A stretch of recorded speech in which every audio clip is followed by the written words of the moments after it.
পশম নিয়ে বিশাল সওয়াবের পাহাড় হয়ে দাঁড়াবে। পড়েন আল্লাহু আকবার। এজন্য হজ্জাজ বাইতুল্লাহ যারা হজে আছেন, আল্লাহ তাআলা তাদের হজকে কবুল করুন।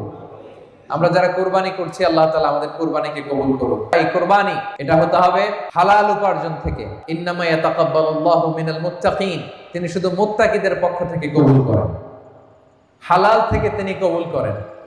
হারাম দিয়ে বিশাল 5 লক্ষ টাকা দিয়ে আপনি হাটের সবচাইতে বড় গরুটা কুরবানি করেছেন, ওই কুরবানি কশিনকাল আল্লাহ তাআলার দরবারে কবুল হবে।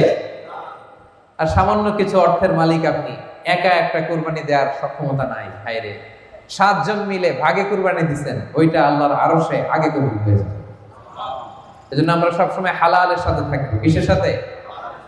হালালের সাথে। হারামের সাথে আমাদের কোনো সম্পর্ক নাই। হালাল থেকে অল্প দান করলো এটাকে কবুল করে কে? আর হারাম থেকে কোটি কোটি টাকা দান করলো সে দান